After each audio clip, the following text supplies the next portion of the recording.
After their near-death experience, Grimwick and Norbert stumbled into Professor Vyne's office, carrying their frustrations in a cloud of dirt. Norbert heaved the bag of mushrooms onto her desk, spilling its contents over her organized papers. Grimwick pushed one of the chairs up to the desks and stood on it so he could be at eye level with the woman who put them in danger just to pick mushrooms. "We nearly died out there tonight, you old hag," Grimwick yelled. Vyne was not amused. "Hardly. Now why are you on my furniture, cat? I'll give you a— There was a freakish wolf in the woods, and it ate all those annoying woodland pigs, and it nearly ate us," Grimwick pressed. "Impossible. There are no wolves on this island, either in the wild nor in the labs. Now get off my chair." "And just what I thought you would say, too," Grimwick hissed. "I bet you were behind this all along." And in Vyne's clutched hands came muffled sounds. "Now, before I tell you for a third time to get off my chair, I'd like Mr. Soot to explain to me what happened." Norbert broke down and started to cry. It was scary. We gathered the mushrooms like you asked for, and then we went to the overlook, and then the piggies were all gone, and the blood was on the ground, and the wolves came out of the woods. But not like a normal, like a bigger wolf. And then it attacked Grimwick, and then it attacked me, and then it attacked Grimwick, and then we was off the ledge, and I was dead." Norbert continued to sob like a baby. Through all of this, Vyne remained expressionless. "This seems to be a far-off tale just to skirt your assignment. Did you gather the required number of mushrooms?" Norbert sniffled and pointed to the sack. Vyne eyed Grimwick. "Now, cat, get off my chair and put it back, and then you can have your voice returned." Grimwick hopped off the chair in a huff, and Vyne kept her eyebrows raised. It wasn't until Grimwick moved the chair exactly where she left it did she return his mouth. "Now, not another word, cat. Let me count." She held up a tiny mushroom, and you thought this was adequate. Norbert sniffled and nodded his head. "Pathetic. This would count for 1/4 of a point," Vyne hissed. Vyne counted and recounted. They needed 27 mushrooms. With her various recounts, she seemed determined that they would not get there. But on the 5th recount, she just sighed. 27 1/4 mushrooms. Consider your first assignment of my detention complete." Norbert, forgetting that he almost died, patted Grimwick on the head, who just turned back around to scratch at him. After weeks of wandering in the woods and nearly dying, Grimwick could feel even a small smile twitch upon his own face. "Don't be too happy," Vyne ruined the moment. "You still have a semester's worth of detention to serve, but I'll make good on my promise, Mr. Soot. I will no longer grade your assignments at a Master Mage's level.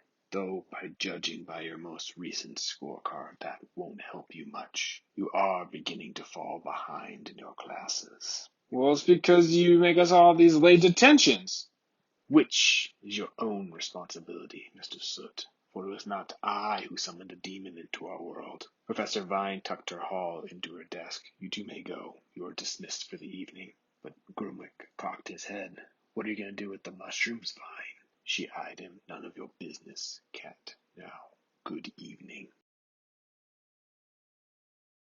After a fitful night of rest and a day that seemed to drag on, Grimwick and Norbert returned back to Vyne's office the following night to discover what their next assignment was. "You're late," she barked. "We're 15 minutes early," Norbert whined. "And it's a 20-minute walk. Now come on, I will explain on the way." They walked past the professor's offices, down the grand staircase, and beyond the library. The library was often considered the furthest point in the school, and the hallways after that grew quiet and dark. These hallways were unlit. No light ever seemed to escape these dark tunnels. The air was stale, and the essence around it felt old. It was rumored that any student who wandered too far into the darkness would be swallowed up by it and never return. Grimwick didn't believe in this nonsense, but as they moved deeper and deeper into the dark tunnels, the hairs on Grimwick's neck stood. Hair was a new sensation for Grimwick, and he did not care that every strand on his fur-covered body was pulling in the opposite direction. "Professor Vyne?" Norbert began to stutter. "Yes, Mr. Soot." We aren't supposed to go into the tunnels, are we?" "And why would we not?" Vyne said, marching ahead. "Well, aren't students not allowed to be here? Isn't it off limits?" "Why would it be off limits?" Vyne asked.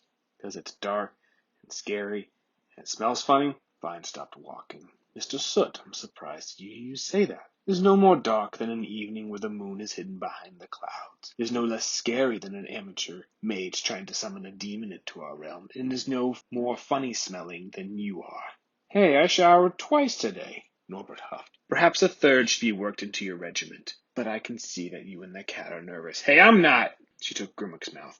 Mr. Soot, you and your cat both expressed how dangerous the outside world is, so I thought I'd give you detention indoors, deep indoors, where the most harm that will come to you will be dust bunnies that might nibble on your roads, or that you might trip on a loose stone in the dark. Norbert was still shaky. It's just I've also heard ghosts haunt these tunnels, and the rats are as big as men, and the monsters can swallow up students in the darkness. Vyne sighed. All exaggerations. Ghosts are free to reside here on the island, but just so much they interfere with the academics, or they will be exorcised. The rats don't have any predators, so I do suspect that they'll be as large as a baby, but they are skittish. And as for the darkness, are we not mages, Mr. Soot? She opened her hand, and a ball of light hovered in it, casting away the shadows that were beginning to close in on them. But I do suppose that rumors are handy. It would be a nuisance to have to go find a student who is lost in the labyrinth of the crypts. Now, come on.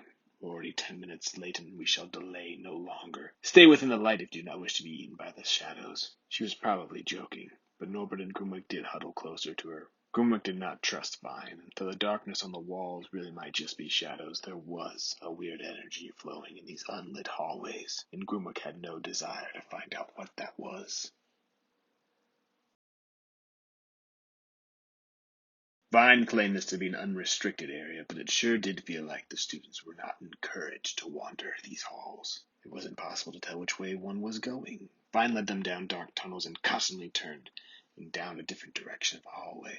Grimwick could have sworn Vyne was lost herself, but the more they moved, the staler the air got, which could only mean that they were going deeper into the abyss beneath the school. Vyne stopped in an archway that was reminiscent of a library.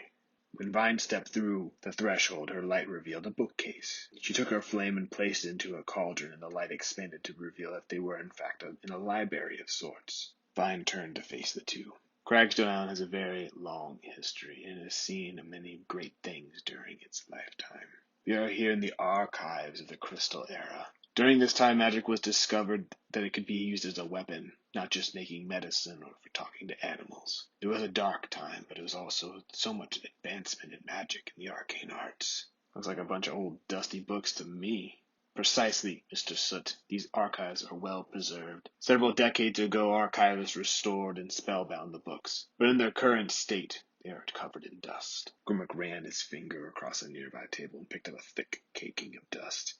Exactly how many decades did these archives last clean this place? That is irrelevant, Cat, for they shall be dust-covered no longer. For Mr. Soot will clean every book, tome, scroll, and table inside of this archive. Every book?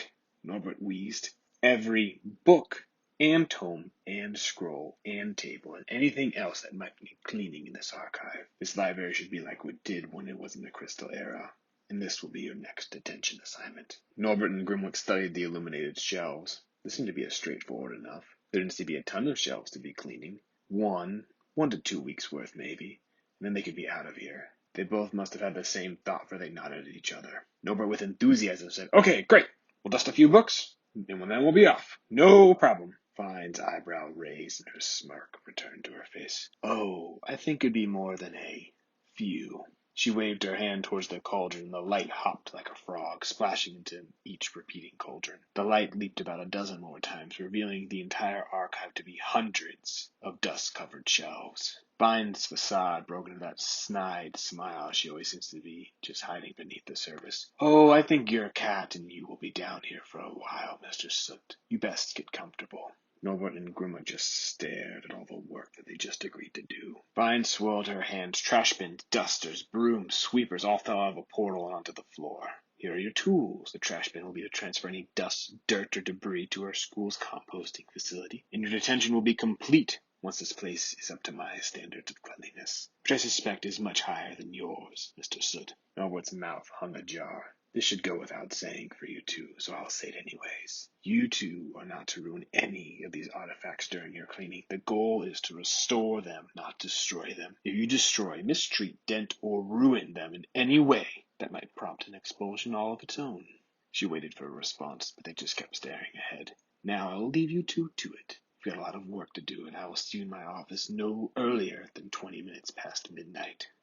Wait, Norbert yelled. Vyne stopped. Aren't you gonna come back and get us? Vyne narrowed her eyes. You're perfectly capable of getting back, Mr. Soot.